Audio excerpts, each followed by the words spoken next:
It's not for me to judge Tanzania. It is. It seems a bit fishy. 97%, doesn't it?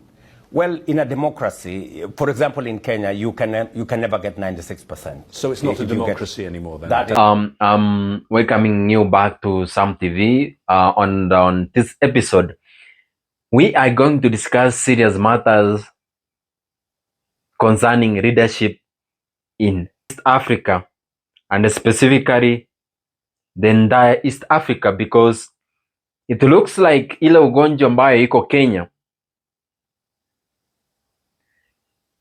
ni hatari, lakini ugonjwa ambao uko Tanzania ni ugonjwa ambao umewaweka wagonjwa katika hali ya mahututi. We have seen it all in the past few days. I know you can agree with me on that.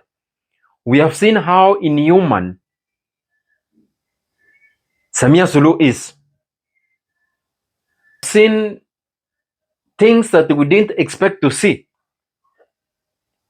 We have seen Samia Suluhu taking us back to the ages that we already moved on from, the history that Africans have healed from, the struggles that we have been through to change the African leadership.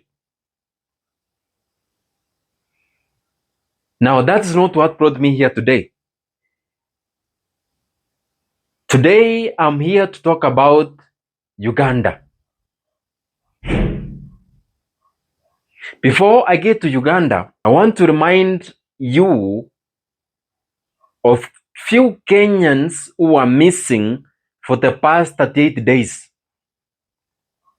Yes, it was all over that some activists from Kenya disappeared while they were in Uganda in a rally of a contestant who is Bobby Wine. Since they attended that rally, they have been missing. They have been missing for a long time. 38 days. 38 days, that is a month and some days. Yeah, we have great news. They were returned back home safe, but they have a story to tell. A story to tell on how they suffered under the hands of President Yoweri Museveni's son, who happens to be in charge of security in Uganda. They were tortured, they were grilled, all sorts of things were done to them.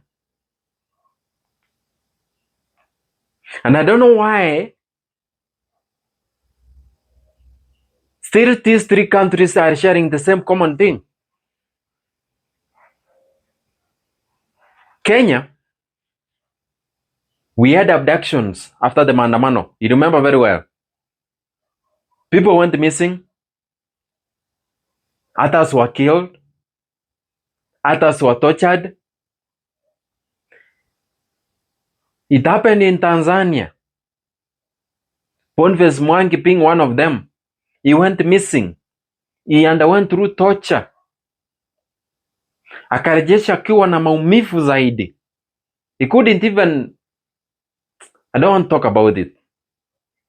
Now, wengine ndio Tanzania, ndio Uganda, wamerudi kama wameteswa proper. And then now, Museveni comes to talk about them in public, acknowledging that he knew about their arrest. He has always known where they were, because he's saying they are the ones that are organizing and who are helping in organizing demonstrations. Why don't these leaders learn from their mistakes to change? Why are they scared of demonstrations? Why are they scared of people who speak the truth? Why are they scared of people who exposes them? Must they use excessive power to humiliate? Must they use excessive power to hurt people that are exposing truth? Because wherever that we have reached now, leaders need to learn that people are tired.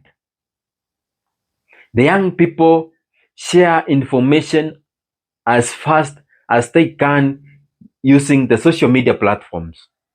There's nothing that you can run away from. You can't hold people's mouths.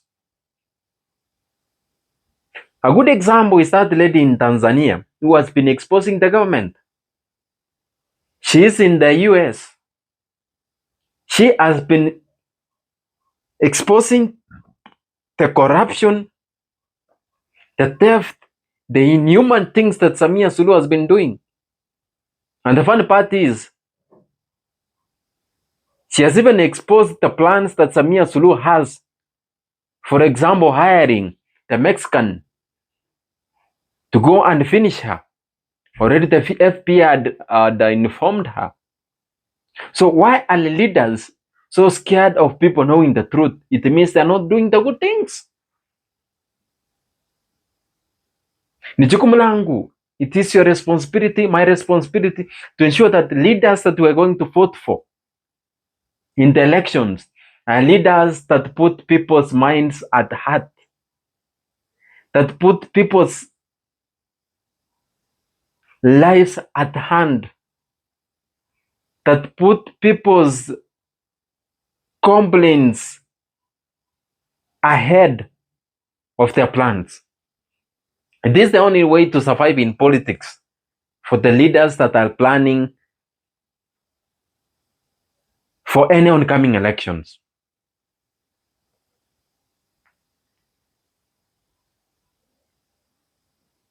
We have a sickness that lacks medicine in East Africa. Let me talk about East Africa because that's where I come from. Because I'm not able to mention other countries that are outside East Africa because I don't know much about it. I only hear about it. But we have seen changes that are being instilled by the young generation. It is such an embarrassing moment. Imagine a president being thrown a stone at by the angry people. Do you know why? It is because people are angry of what you people are doing unto them. It is people that put you in power. So it is your responsibilities as leaders to ensure that these people get satisfied. When citizens have complaints, you listen to them, solve their problems. You don't need to use excessive power. And security personnel, sometimes you forget that these people being hurt are your families. Wale ambao wanaumia ni familia, ni mandugu zenu, ni madada zenu, ni majirani wenu, ni watoto wenu. Why do you accept to be used?